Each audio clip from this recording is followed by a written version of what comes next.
السلام علیکم ورحمۃ اللہ وبرکاتہ۔ الحمدللہ وحدہ والصلاۃ والسلام علی من لا نبی بعدہ۔ معزز سامعین، حج کے دن تھے مکہ کے دور میں، مشرکین کے طریقے پہ حج ہوتا تھا۔ پہلا اسلامی حج 8 ہجری کو ہوا سیدنا صدیق اکبر رضی اللہ عنہ کی قیادت میں۔ پھر آپ علیہ السلام نے حج فرمایا۔ مکہ میں مشرک حج کرتے تھے لیکن اپنے عادات، اپنے اطوار، اپنے خیالات، اپنے عقائد۔ حضور پر نور صلی اللہ علیہ وسلم ہر حج پہ جاتے تھے حجاج کرام کو اسلام کی تعلیمات سے آگاہ کرنے کے لیے، توحید، رسالت، آخرت، عقائد، عبادات، معاملات، معاشرت، یہ بتاتے تھے کہ میرے پاس آسمان سے وحی آئی ہے، دلہا دلہا پیغام آیا۔ آپ تبلیغ فرما رہے تھے تو ایک شخص آپ کو ملا، سوید بن صامت، بعد میں صحابی ہو گئے۔ جس وقت ملا اس وقت مشرک تھا۔ آپ تبلیغ فرما رہے تھے، وہ آپ کی باتوں کو سن رہا تھا۔ سنتے سنتے کہنے لگا میرے پاس ایک کتاب ہے، بک فارم میں، بکلیٹ تھی، کتابچہ تھا، اور اس میں نصیحت کی باتیں ہیں، میں آپ کو سناؤں، آپ ذرا چیک کریں وہ کیسی ہیں۔ سوید بن صامت کو کامل کہتے تھے زمانہ جاہلیت میں، جیسے ہمارے یہاں اعزازات ہوتے ہیں، ڈاکٹر ہے، یہ پروفیسر ہے، یہ انجینئر ہے، یہ سی ایس ایس ہے، یہ پی سی ایس، ہر زمانے کے لوگوں کے لیے مختلف ٹائٹل ہوتے ہیں۔ اس زمانے میں کامل کہتے تھے جو سخاوت میں، شجاعت میں، قبائل میں، خطابت میں، کتابت میں، کئی شعبات میں ماہر، اس کو کامل کہتے تھے۔ سوید بن صامت کو زمانہ جاہلیت میں کامل کہا جاتا ہے، اس لیے اس کی بات کا وزن تھا، زور تھا، اہمیت تھی، ایک سے تھی۔ تو اس نے کہا جو آپ باتیں ارشاد فرما رہے ہیں، میرے پاس ایک مجموعہ ہے، اس کے اندر بھی اسی قسم کی باتیں لکھی ہوئی ہیں، اگر آپ کہیں تو میں سناؤں۔ آپ نے فرمایا سناؤ۔ تو اس نے کہا یہ اس کتاب کا نام ہے مجلہ لقمان، یعنی لقمان حکیم کی باتیں۔ تو آپ نے کہا سناؤ۔ تو پھر اس نے چند کوٹیشنز، چند اقوال، دانش والے، فکر والے، حکمت والے، وہ سنائے آپ صلی اللہ علیہ وسلم کو۔ آپ نے سننے کے بعد مسکرائے، فرمانے لگے لقمان تو بڑا ذہین آدمی تھا، دانا آدمی تھا، دانش اس کی میراث لگتی تھی، بڑی خوبصورت باتیں، بڑی قابل عمل باتیں ہیں، اپروچ میں ہیں، دسترس میں ہیں، بڑی اچھی باتیں، کہو تو میں بھی تمہیں کوئی کلام سناؤں۔ تو پھر آپ نے سوید بن صامت کامل کو فرمایا جس طرح تو نے مجھے مجلہ لقمان سنایا، کہو تو میں بھی تمہیں کچھ کلام سناؤں۔ تو اس نے عرض کیا سنائیں۔ تو پھر آپ نے قرآن مجید سنایا۔ اب عرب تھے، قرآن کی بلاغت کو، گہرائی کو، نفاست کو، جملوں کو، لفظوں کو، خیالات کو، گہرائی کو، گہرائی کو، بندش تراکیب کو، سب کو جانتے تھے، اور یہ کامل تھا، عربوں میں بھی کامل تھا، بہت کم لوگوں کو یہ لقب ملتا تھا کامل۔ تو سننے کے بعد کہنے لگے آپ کا کلام مجلہ لقمان سے کہیں اعلی و افضل ہے۔ پھر یہ بعد میں مسلمان ہو گیا، کتابوں میں لکھا ہے اسی قرآن کو سننے کے بعد کہ آپ کا کلام جو میرے پاس مجلہ لقمان ہے اس سے کہیں اعلی و افضل ہے۔ 2-3 میں قول سنا دیتا ہوں۔ لقمان حکیم سوڈانی تھے، عربی تھے، حبشی تھے، کالے تھے، غلام تھے، جو ان کا تعارف سیرت کی کتابوں میں لکھا ہے۔ ایک شخص کے غلام تھے، عربی النسل تھے، حبشی تھے، کالے تھے، اور ان کی حکمت کی دانائی کی باتیں بڑی مشہور تھیں۔ ایک آدمی نے کہا تیرے ہونٹ کتنے سخت ہیں، کیونکہ دیہات کے رہنے والے تھے، حبشی مزاج تھے، موٹے موٹے ہونٹ۔ کہنے کہ ہونٹوں کی سختی کو نہ دیکھ، بیچ میں نکلنے والی نرم باتوں کو دیکھ۔ یعنی سورہ لقمان کا جو ٹائٹل ہے وہ یہ ہے کہ انسان کے لیے صورت نہیں، سیرت اصل ہوتی ہے۔ اس نے اس کی صورت پہ دیا نا کہ ہونٹ موٹے ہیں، انہوں نے کہا بات نرم نکلتی ہے۔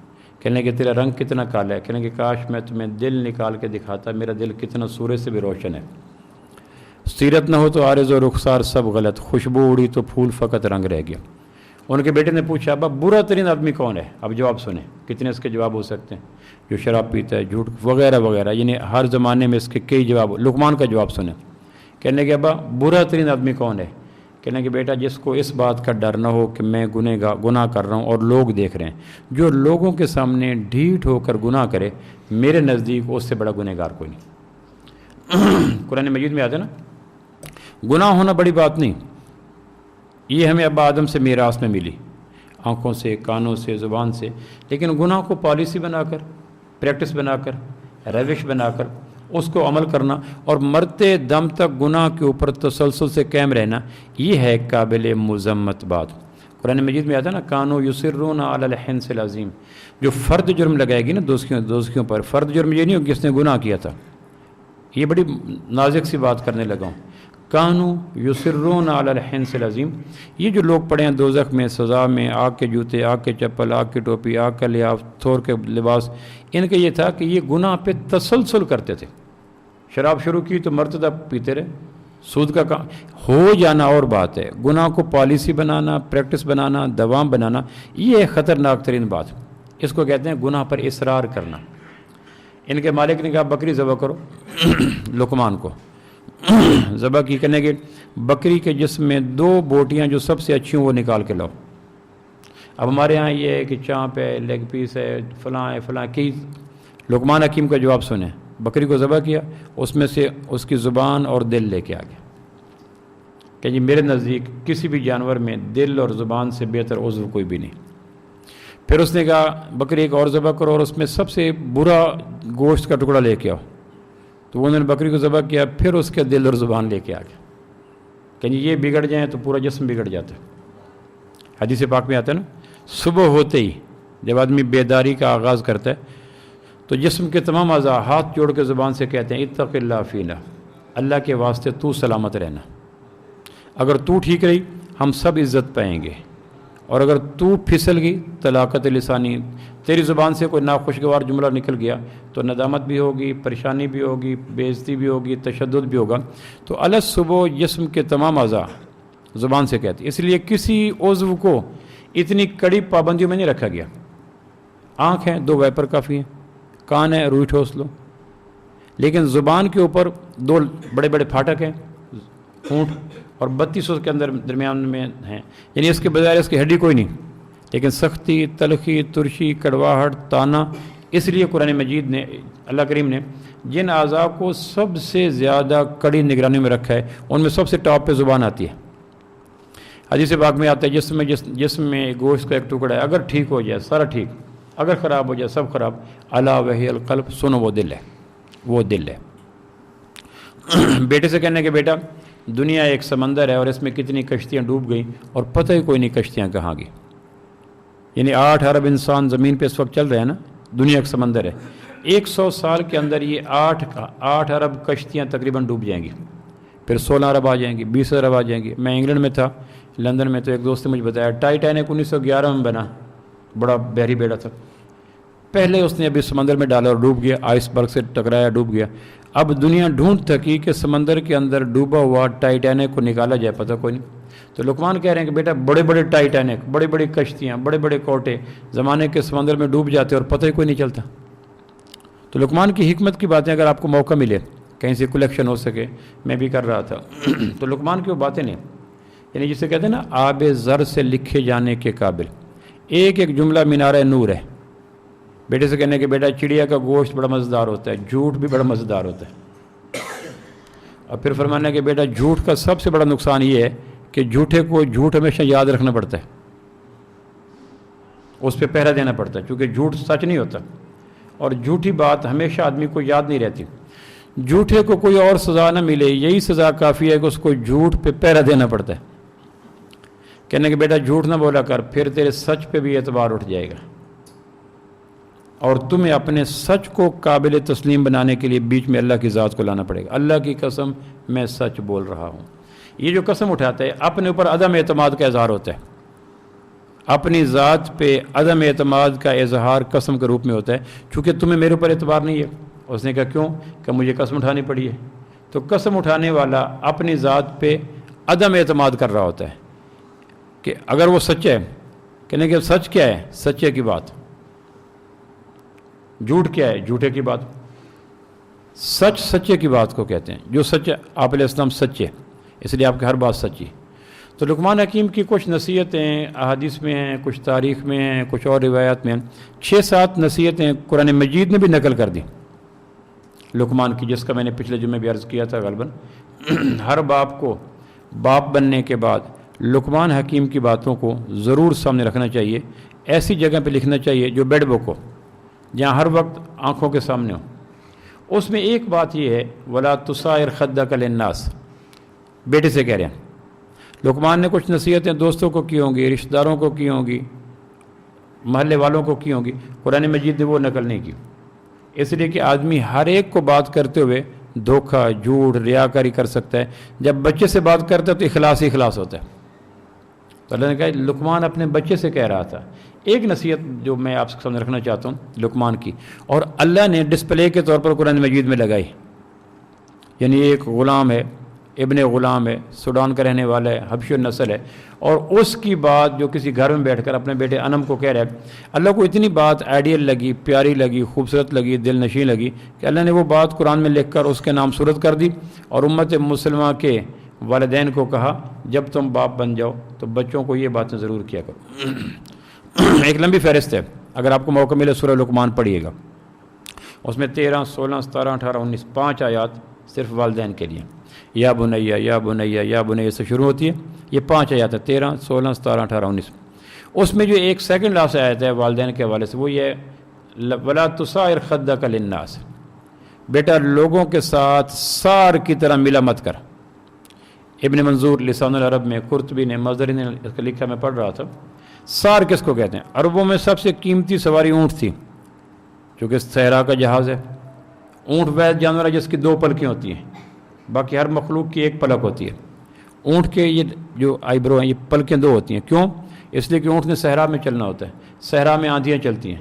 وہ پھر گلاسز کے طور پر اب اوپر والی پلکیں بند کر لیتا ہے، نیچے والی کھلی رکھتا ہے، اوپر والی بند کر دیتا ہے، جس سے اس کو منظر بھی نظر آتا رہتا ہے، اور گرد و غبار، ریت کے ذرے، تنکوں سے آنکھ بچ سکتی ہے. یہ وہ جانور ہے جس کے پاؤں میں کشن ہوتے ہیں، باقی کسی جانور کے پاؤں میں کشن نہیں ہے. یہ وہ جانور ہے جو ہر چیز کو کھا لیتا ہے، ایٹیبل ہے، جو سامنے ہے وہ اونٹ کا کھا جائے.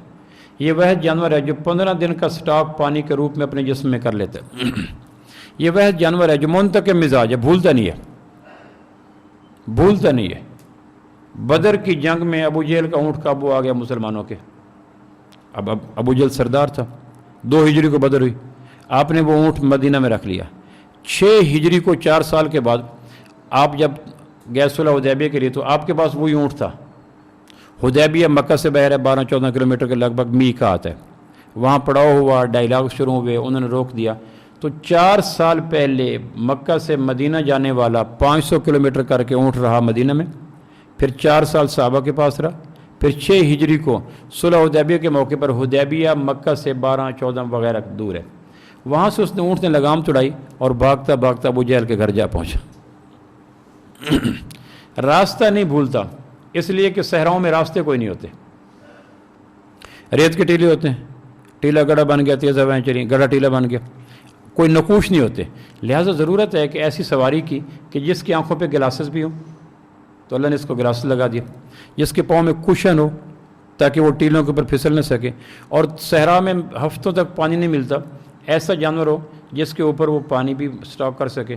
اور ریت چونکہ گرم ہوتی ہے، اس کی ہائٹ زیادہ ہو تاکہ جلدی سے سوار کو گرمی نہ لگے. اور صحراؤں میں کانٹے دار پودے زیادہ ہوتے ہیں پھلدار کی نسبت، اس لیے ایسا جانور ہو جس کے اندر کانٹوں کو بھی چبا لینے کی طاقت موجود ہو. اور صحرا میں راستے کوئی نہیں ہوتے، اس لیے ایسا جانور ہو جو راستوں کو نہ بھولے. اور صحرا میں صحرا کے چلنے والوں کو پیاس لگتی ہے، لہٰذا ایسا جانور ہو جس کو جب دوہیں دودھ نکل ہے. اونٹنی واحد جانور ہے جس کو جب دوہیں دودھ نکل ہے اور اس کا دودھ سیکیور نہیں ہوتا. بھینس کا رکھ لو، بکری کا رکھ لو، گائے کا رکھ لو، اونٹنی کا دودھ محفوظ نہیں رہ سکتا. اور یہ وہ جانور ہے جو 24 گھنٹے جب تھنوں کو ہاتھ لگاؤ تو صحرا میں چلنے والوں کو پیاس بجھانے کے لیے پروردگار تھنوں کے اندر نظام، یہ سارے جو سسٹم کیا، یہ اتفاقات زمانہ نہیں ہے. 2 پلکیں رکھ دیں، قد کو اونچا رکھ دیا، کانٹے کھانے کی طاقت رکھ دی، 15 دن کے پانی کا سٹاک رکھ دیا، نہ بھولنے کی حص رکھ دی، منتقم مزاج بنا دیا، اور یادداشت رکھنے کی ایک شدید ترین حص رکھ دی. یہ اتفاقات ضمانت نہیں، بائی چانس نہیں. آسمان کے خالق نے صحراؤں کا مزاج رکھ کر جو سواری کو ڈیزائن کیا، وہ ساری چیزیں اس میں موجود تھی جو صحرا کے لیے ضروری ہوتی ہیں. اس لیے قرآن نے کہا افلا ینظرون الی الابل کیف خلقت، دیکھتے نہیں ہم نے اونٹ کو کیسے بنایا. اس میں یادداشت ہے، اس کے ڈبل پلکیں ہیں، اس میں کشن ہے، اس میں سٹاک کا مادہ زیادہ ہے، اور اس کے جبڑے دانتوں سے سخت ہیں، اور راستوں کو بھولتا نہیں ہے. 4 سال کے بعد 2 ہجری میں اونٹ گرفتار ہوا، 500 کلومیٹر کر کے دوبارہ اس اونٹ کو حدیبیہ پہ لائے، وہاں سے چھڑوا کے اونٹ سیدھا اپنے گھر جا پہنچا، چونکہ اس میں ہوتی ہے. تو لقمان حکیم کی باتیں بڑی خوبصورت. تو اونٹ وہ جانور عربوں کو محبوب تھا. قاتل کی دیت کتنی ہو اس کا پیمانہ بکریاں نہیں تھی، گائے نہیں تھی، اتنے اونٹ قاتل کی دیت ہوگی. کسی آدمی کے بڑا ہونے کا معیار کیا تھا؟ جس طرح ہمارے گھر میں کار پورچ میں 4 کاریں کھڑی ہیں، 5 کاریں کھڑی ہیں، اس سے گیٹ اپ ہو جاتا ہے، قد بڑھ جاتا ہے۔ عربوں میں بڑا ہونے کا معیار اونٹ تھا کہ اس کے پاس 500 اونٹ ہیں، 400 اونٹ ہیں، سرخ اونٹ ہیں، صحرا میں کام آتا ہے، بار برداری کے کام آتا ہے، کھانے میں کام آتا ہے۔ لیکن سار کہتے ہیں، لغت میں لکھا لسان العرب میں، ابن منظور افریقی رحمۃ اللہ علیہ نے لسان العرب میں، وہ یہ کہتے ہیں کہ اونٹ کی گردن لمبی ہوتی ہے، گردن میں ایک پھوڑا نکل آتا ہے، پھوڑے کے نکلنے سے گردن ٹائٹ ہو جاتی ہے، گردن جب ٹائٹ ہو جاتی ہے تو اس کی گردن ایسے مڑ جاتی ہے، اگر سیدھا چل رہا ہے تو گردن دائیں مڑ جائے گی۔ اب جس اونٹ کو وہ مرض لگ جائے پھوڑے کی، نہ وہ کھانے کے قابل رہتا ہے، کوئی اس کو نہیں کھاتا، کہ این ممکن ہے گردن کے پھوڑے کی زہر ناکی اس کے پاؤں اور ران تک چلی گئی، کوئی اس پہ سواری سامان نہیں لوڈ کرتا کہ اس نے چلنا ادھر ہے، گردن اس کی ادھر ہے، راستے میں ٹھوکر لگ جائے گی، کوئی جمال کے لیے نہیں رکھتا کہ لوگ کہیں گے یہ گردن میں پھوڑے والے اونٹ اپنے پاس رکھ کے بیٹھے، اور کوئی اس کو خریدتا نہیں ہے، تجارت کے بزنس ہے کہ اس کو کیا کریں، نہ کھانے کے قابل نہ سواری کے قابل۔ اس پھوڑے کو جو اونٹ کی گردن میں لگ جاتا ہے اس کو پھوڑے کو عربی میں سار کہتے ہیں، اس کی سے گردن ٹیڑھی جاتی ہے۔ تو لقمان کہہ رہا ہے بیٹا ٹیڑھی گردن کر کے لوگوں سے نہ ملا کر، ولا تصائر خدک للناس، ٹیڑھی گردن، پیسے آ مال آ گیا تو انسانوں کو انسان سمجھ۔ اچھا اگر میں نے ٹیڑھی گردن کر کے بانداز تکبر کسی وجہ سے ٹیڑھی گردن کر کے ملا تو اللہ کہتا ہے کہ تیری اس ٹیڑھی گردن کے زہرناک اثرات بعد میں جائیں گے، آسمان کی دنیا میں پھوڑے والا اونٹ تجھے ہم نے پہلے قرار دے دیا، یعنی انسان کے پلے کیا رہا، میں نے کسی کو بے نیازی دی، بے مروتی دی، بے دھیانی دی، اور وہ بیچارہ زخمی ہوا کہ یار مجھے ایسے ملا۔ اس لیے حدیث میں آتا ہے جس سے سلام کرو اسی کی طرف چہرہ کرو، کیونکہ جس کا سلام چہرہ اسی کا سلام، اس کو چہرہ اس کو، تو یہ سار کی نشانی ہے۔ حضور نے منع فرمایا کہ جس کو ہمارے یہ نہیں کہ ایک آدمی ملنے کے لیے آتا ہے، میں بات کر رہا ہوں، آپ کے پاس میں حاضر ہوا، وقت ہے آدھا گھنٹہ کہ جی آ جائیں، میں بیٹھا، ابھی میں آپ سے وقت لے کے آیا، اخلاقاً وہ آدھا گھنٹہ میرے ذمہ ہے، میں فون نہیں سن سکتا، اگر سننا چاہوں تو اس سے پوچھوں جو میرے لیے 10 کلومیٹر 2 کلومیٹر کر کے آئے کہ چونکہ وقت آپ کا ہے، اگر آپ اجازت دیں تو میں لے سکتا ہوں۔ ایک آدمی بات کر رہا ہے، وقت لے کے آئے، ابھی اس کا ہونٹ کھلا ہے، زبان کھلی ہے، لفظ کھلے ہیں، اور فون آ گیا اور میں نے اس کو بے نیازی کر کے کسی غیب کو حاضر کر لیا، حاضر کو غیب کر دیا، یہ بدتمیزی کا وہ درجہ ہے جس کے بعد بڑا درجہ ہی کوئی نہیں، یعنی بے مروتی کا وہ انداز ہے۔ اس کے ہونٹ کھلے ہوئے ہیں، لفظ کھلے ہوئے ہیں، جملے کھلے ہوئے ہیں، چہرے میں حسرت ہے، زبان پہ لفظ آ رہے ہیں، اور ادھر فون آیا اور میں نے ان ساری چیزوں کو بائی پاس کر کے کسی اور سے فون کرنا شروع کر دیا، تو یہ کس درجے کی بدتمیزی ہے، اور یہ کتنی کامن پریکٹس ہے۔ ہمارے ہاں جو سوشل رابطے کم ہو رہے ہیں، لوگ ملنے نہیں جاتے، وہ اس میں لوگوں کی جو گریوٹی ہے، کشش ہے، مقناطیسیت ہے، اس کو کھا گیا موبائل فون۔ آپ صلی اللہ علیہ وسلم جس سے سلام کرتے تھے اسی کی طرف چہرہ کرتے تھے، کہ یہ چہرہ بھی اسی کا حق ہے، مسکراہٹ بھی اسی کا حق ہے، توجہ بھی اسی کا حق ہے۔ اس لیے میں گزارش کرتا ہوں اکثر دوستوں سے کہ یہ ہے تو ناممکنات میں جو میں کہنے لگا ہوں کہ جب کوئی آدمی آپ سے ملنے کے لیے ہے اس کا شرعاً اخلاقاً حق زیادہ ہے، جب تک وہ برضا اور رغبت اجازت نہ دے آپ کسی فون کو نہ سنیں، اس میں بے مروتی، بے دھیانی، مقناطیسیت کے ختم ہونے کا امکان ہوتا ہے، اور یہ بے دینی بڑے بڑے دینداروں میں عروج پہ ہوتی ہے۔ میں ایک دوست کی تعزیت کرنے کے لیے گیا، فیصل آباد سے اسلام آباد کیا، اس کی والدہ فوت ہوئی، اتنے میں اس کا فون آ گیا، 6 منٹ وہ فون پہ لگا رہا، مجھے افسوس ہوا کہ مجھے نہیں آنا چاہیے تھا۔ یعنی ایک آدمی فیصل آباد سے آپ سے فون پہ لے کر آپ کی تعزیت کے لیے آ رہا ہے، اور کسی کا فون آ گیا، اس کا کوئی حق نہیں، وہ دستک دیتا ہے بیل کے روپ میں، آپ دستک دینا اس کا حق ہے، یہ اس کا حق نہیں ہے کہ آپ دستک پہ دروازہ بھی کھولیں۔ اس نے دستک دی کہ میں آپ سے بات کرنا چاہتا ہوں، گھنٹی اس بات کا استعار ہے کہ میں آپ سے بات کرنا چاہتا ہوں، آگے اس بات کو سننا نہ سننا یہ آپ کے پاس حق ہے، آپ کو پابند نہیں ہو گیا کہ جو کہ گھنٹی دیا دروازہ بھی کھولے۔ میں گھنٹی پہ گھنٹی دے رہا ہوں کہ بھائی میں آپ کا پی اے تو نہیں ہوں، میں آپ کا ڈرائیور تو نہیں ہوں، آپ جس حالت وقت میں گھنٹی دے رہے تھے آپ فارغ تھے، تجھے کیا پتا میں دوائی لے کے سویا ہوں، میں اسپتال میں بیٹھا ہوں، پھر بھی شرعاً اس گھنٹی کو قبول یا رد کرنے کا پورا اختیار ہے، آپ نہ سننا چاہیں تو آپ گنہگار نہیں ہیں، لیکن جو آپ سے وقت لے کے آیا اس کو بائی پاس کر کے کسی غیب کو حاضر کرتے ہیں، حاضر کو غیب کرتے ہیں، تو یہ اخلاقاً شرعاً نامناسب ہے، اور یہ عام بات پائی جاتی ہے، اور اس وقت بے بسی اس آدمی کی قابل دید ہوتی ہے جو آپ کے کہنے پہ آیا تھا، اور وہ فضا میں معلق ہو جاتا ہے، اور جو کینیڈا سے فون آیا وہ آپ کے 10 قدم آگے آ کے بیٹھا ہوتا ہے۔ اس لیے لوگوں سے ملنا چھوڑ گیا۔ تو اونٹ قیمتی جانور تھا، تو جس اونٹ کو پھوڑا نکلا ہے، نہ وہ سواری قابل، نہ سامان کے قابل، نہ زینت کے قابل، نہ فروخت کیے جانے کے قابل، نہ کھانے کے قابل، اس اونٹ کو کہتے ہیں سار زدہ اونٹ۔ اس کے کہا لا تسائر خدک للناس، لوگوں سے ٹیڑھی گردن کر کے بات مت کیا کر، معاشرے کا حسن ختم ہو جاتا ہے۔ اب ٹیڑھی گردن کرتا کیوں ہے؟ اس کی 6 وجوہات ہیں۔ ہیپیٹائٹس سے بچو، کیوں؟ استعمال شدہ سرنگ نہ لگایا کرو، بازاروں میں جا کے ان کے استعمال شدہ بلیڈ کو استعمال نہ کیا کرو، سپائسی چیزیں نہ کھایا کرو، اور یہ وغیرہ وغیرہ ہدایت ہے نا۔ کرونا کیوں لگتا ہے؟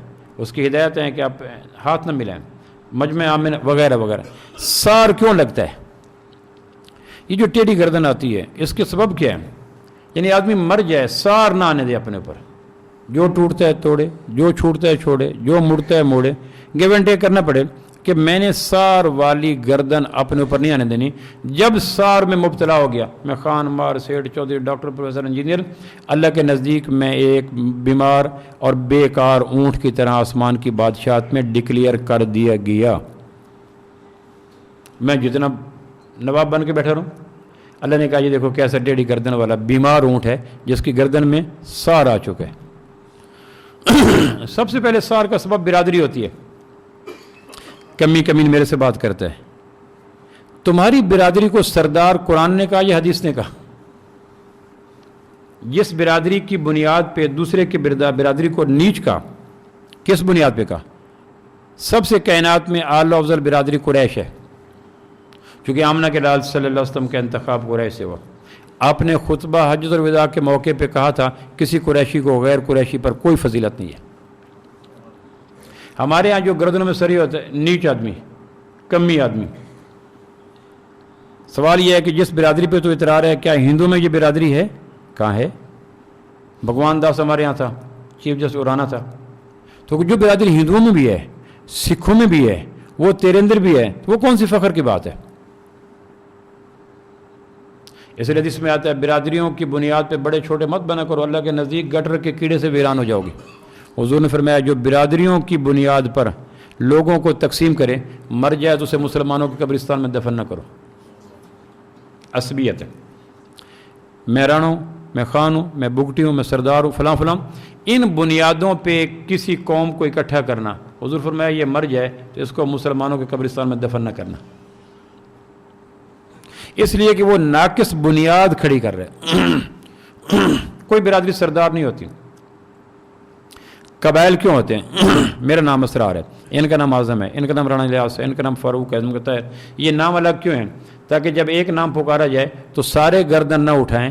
یہ شناخت کے لیے ہوتا ہے، تعارف کے لیے ہوتا ہے، تفاخر کے لیے نہیں ہوتا۔ قرآن مجید نے کہا جعلناکم شعوبا و قبائل لتعارفوا، یہ برادریاں، قبیلے، گوت، یہ تعارف کے لیے ہیں، تفاخر کے لیے نہیں ہیں۔ ابھی دردہ رضی اللہ نے ایک آدمی کو کہا وہ کالی ماں کے بیٹے، یعنی برادری پہ فخر کی۔ عربوں میں یہ مرزام تھی۔ تو حضور نے فرمایا ابو دردہ تو نے وہ بات کی کہ اگر سمندر میں پھینک دیا سمندر کڑوے ہو جائے۔ پھر حضرت ابو دردہ زمین پہ لیٹے اور اس کالی ماں جس کو کہا تھا کالی ماں کے بیٹے، اسے کہنے کہ تمہیں اللہ کا واسطہ میرے رخسار پہ پاؤں دے تاکہ میری گردن سے یہ روب نکل جائے۔ جس برادری پہ میں فخر کر رہا ہوں، نہ قرآن نے سردار کا، نہ حدیث نے سردار کا، علاقائی ٹرمیں ہیں، اور وہ برادری سکھوں میں بھی ہے، عیسائیوں میں بھی ہے، لہٰذا برادری کی بنیاد پہ گردن میں سار نہ آنے دے۔ اگر برادری ساتھ لگانے سے گردن میں ایک تکبر آتا ہے تو اس برادری کے نام کا تعارف چھوڑنا فرض عین ہے، کیونکہ تعارف تفاخر کے دائرے میں چلا گیا، اور جب تعارف تفاخر کے دائرے میں چلا جائے تو شناخت سے تفاخر آ جائے تو پھر لوگوں کی گردنوں میں سار آ جاتا ہے۔ یہ کمی ہے، کوئی کمی نہیں ہوتا۔ حضور اقدس صلی اللہ علیہ وسلم کی 4 شہزادیاں، زینب، رقیہ، ام کلثوم، فاطمہ، اس میں سے صرف ایک شہزادی برادری میں ہے، باقی تینوں بیٹیوں کی شادیاں آؤٹ آف فیملی ہیں، تاکہ لوگ برادریوں کی بت پرستی سے باز آ جائیں۔ اللہ کے محبوب کی 11 بیوی ہیں، صرف ایک بیوی ہے جو برادری سے ہے، زینب بنت جہش، آپ کی سگی پھپھو امیمہ کی بیٹی ہیں، سگی پھپھو، اور ان کا نکاح اللہ نے آسمان سے پڑھا دیا۔ آپ کی 11 بیویوں میں سے ایک بیوی ہے جن کا نکاح زمین پہ نہیں ہوا، زوجنا کہا، ہم نے میرے محبوب زینب کا نکاح آسمان کی دنیا میں پڑھا دیا، آپ کی بیوی ہوگی، لیکن صرف ایک بیوی ہے۔ جو برادری میں ہے، باقی 10 بیویاں آپ کی آؤٹ آف فیملی ہیں۔ اسی بت کو توڑنے کے لیے نبوت نے اپنے عقد میں جو بیویاں لائے وہ آؤٹ آف فیملی لائے تاکہ لوگوں سے برادری کا بت ٹوٹے، اور اپنی شہزادیاں آؤٹ آف فیملی کی تاکہ لوگوں کو بیٹی دینا پڑے تو بوجھ نہ سمجھے، کسی کی بیٹی لینے پڑی تو بوجھ نہ سمجھے، تاکہ اللہ کے محبوب نے اسوہ قائم کر دیا۔ تعارف تک رہے تو قرآن میں اجازت ہے، تفاخر تک آ جائے تو قرآن کے نزدیک حرام ہے۔ اب اس کا کون گیس کرے؟ تو صرف وہ آدمی کر سکتا ہے جو نام کے ساتھ تعارف لگاتا ہے ذات کا، برادری کا، دوسرا آدمی کوئی گیس نہیں کر سکتا۔ اگر وہ سمجھتا ہے کہ اس نام کے آنے کے بعد میرے اندر اٹھان آ جاتی ہے، گردن میں سار آ جاتا ہے، دوسروں کو حقیر سمجھتا ہوں، تو اللہ کی قسم اس تعارف کو چھوڑنا فرض عین ہے، ورنہ گردن میں سریا آ جائے گا، نہ کریں۔ دوسرا سار کا سبب مال ہوتا ہے۔ پروردگار نے فراخی دی، رزق کی وسعت دی۔ میں سرگودا کے علاقے میں تھا، کنوں کے باغوں کے بیچ میں گھوم رہا تھا، ایک کنوں کے نیچے کو 15-20 لاٹھیاں لگی ہوئی تھی، ٹیک لگی ہوئی تھی شاخوں کے نیچے۔ میں نے کہا یہ کیا کہ پھل زیادہ آ گیا، تو جب پھل زیادہ آ جائے تو شاخیں جھک جاتی ہیں۔ جس کے پاس مال زیادہ آ جائے اس کو جھک جانا چاہیے، نہ کہ اکڑ جانا چاہیے، اور جو دینا جانتا ہے وہ لینا بھی جانتا ہے۔ صدام ایک استعارہ تھا، صدام کی بیٹیوں کو پوچھو، دامادوں کو پوچھو، کہاں گئے؟ مال اللہ کا فضل ہے، اور فضل کا بدلہ تکبر نہیں ہے،